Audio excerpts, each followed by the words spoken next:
Chapter 1193, Heading East. Dark Angel Sasrir might very well be the negative personality that's expelled from the ancient sun god.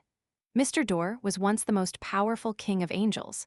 The Abraham family also possesses at least 2 Grade 0 sealed artifacts that's at the level of an angel of the apprentice pathway. The underlying rules of this world are chaos and madness. Pieces of mysticism, knowledge resonated in Catlia's mind, causing her to feel weighed down in addition to her shock. If it wasn't for the Tarot Club, Mr. Fool's protection, and the World Jayamon Sparrow's help, she believed that it wouldn't be easy for her to obtain such knowledge. She definitely had to take a tremendous risk in exchange. If she wasn't careful, she would attract the attention of certain high-level existences or be embroiled in madness and pain. "Thank you for your advance payment. This will greatly help me digest the potion." Catlia opened her eyes and thanked him sincerely. According to her original plan, she believed that she would be able to gain some mysticism knowledge after meeting Queen Mystic. With Jayamon Sparrow's current advance payment, her mysticologist potion would most likely be completely digested. Unfortunately, a few days before she arrived in Backland, Queen Mystic Bernadette had left the city to trace a lead. This left Catlia extremely disappointed. Upon hearing Ma'am Hermit's words, Klein, who was pretending to be the world, laughed hoarsely. "A price is exacted for what's bestowed." As his voice echoed, he nodded at the 2 ladies, Justice and the Magician, indicating that he was also directing those words at them. After the private gathering ended and the members left Sephra Castle one by one, Klein stood up and walked back to the seat of honor from the bottom end of the long, mottled table, to the seat belonging to the Fool. He leaned back into his chair and propped his elbow on the armrest as the void beside him rippled and formed halos. These were prayer lights that came from puppets controlled by a historical projection that Klein had summoned. They had existed before the gathering, but the corresponding area had been hidden from the rest, so no one could sense it. It was only now restored to normal. He cast his gaze at the rippling light and expanded his vision into the distance. In the real world, a dark mountain stood erect. There was a mountain hole at the mountainside that extended downwards. This was once a place that hid many humans who had survived the cataclysm, but they were later turned into dark demonic wolf Cotter's marionettes. During this period of time, Klein kept tracing the clues and found 3 spots where the dark demonic wolf had hidden himself. However, Klein didn't gain much from them. The reason was simple. Just like now, there was a rock in the cave. On it sat a young man wearing a classic black robe, a pointed hat, a broad forehead, and a thin face, Ammon. This angel of time seemed to sense the gaze from Sephra Castle as he raised his head and adjusted his crystal monocle. The corners of his mouth curled up slightly. Klein retracted his gaze, his facial muscles twitching slightly as he muttered, "What a haunting presence. It's not like this fellow doesn't understand the dark demonic wolf's past. Is there a need for him to destroy all the clues I need?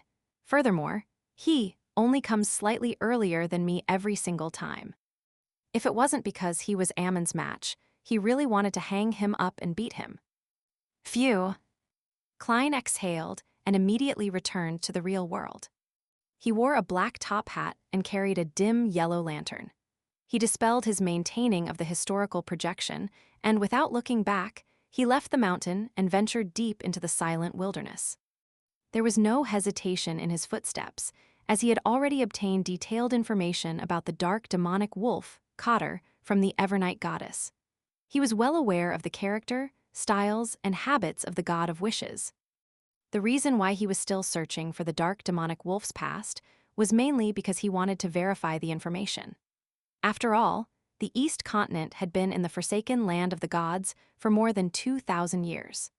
The dark demonic wolf had escaped the Evernight goddess's attention for a sufficiently long period of time, so it was very likely that some abnormalities and changes in character would occur.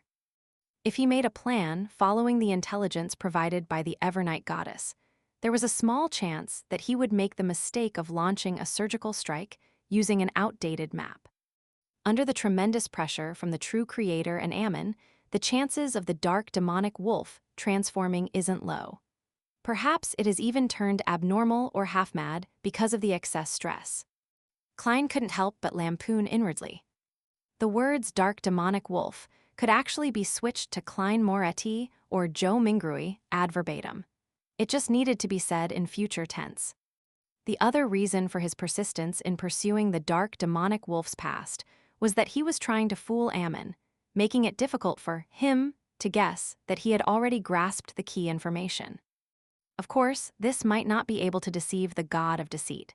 His main goal was to obtain a victory of the mind so as to adjust his mental state that was overly stressed.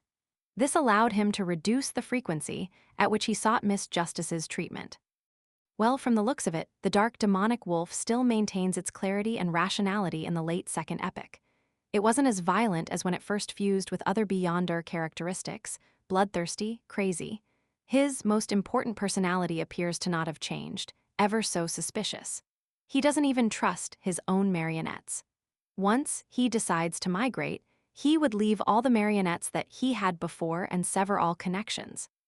Also, the dark demonic wolf seems to have migrated from the east over here. As he thought about it, Klein came to an abrupt stop.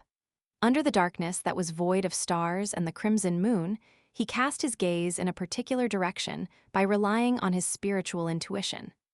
His expression gradually turned solemn as he raised his right hand and pressed on his silk top hat. Then, he adjusted the direction he was heading in and walked towards where his eyes were trained at. That was the east. In the endless darkness, the lantern in his hand cast a lonely shadow. His trench coat was almost the same color as the distant night as his footsteps quickened.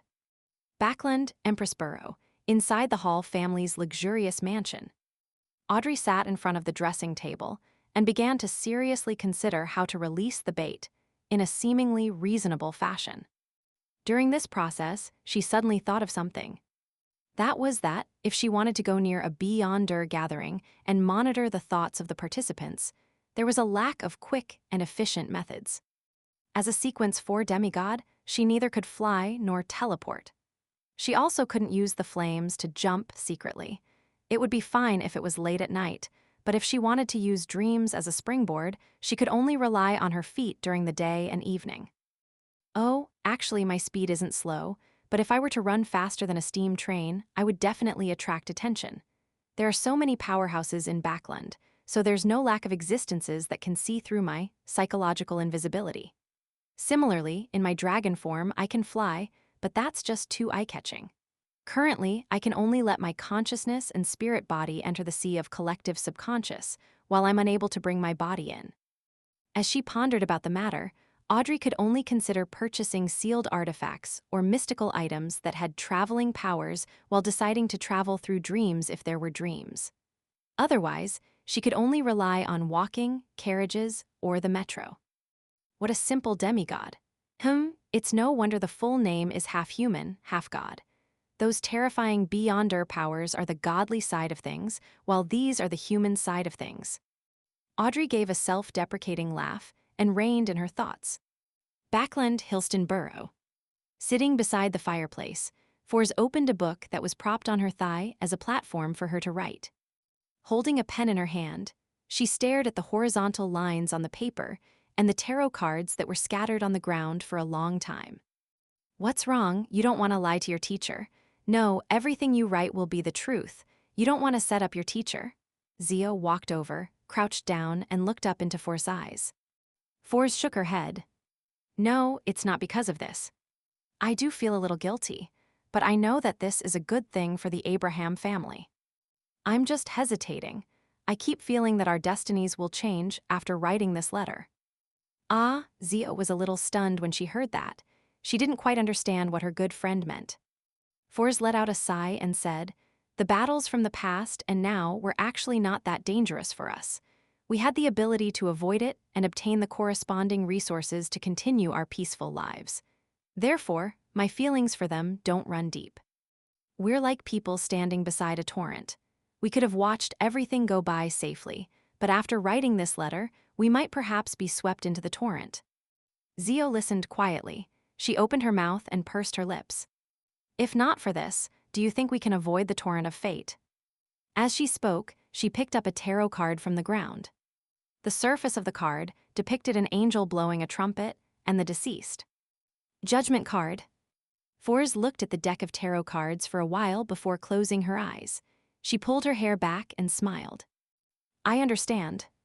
This is an inevitable destiny.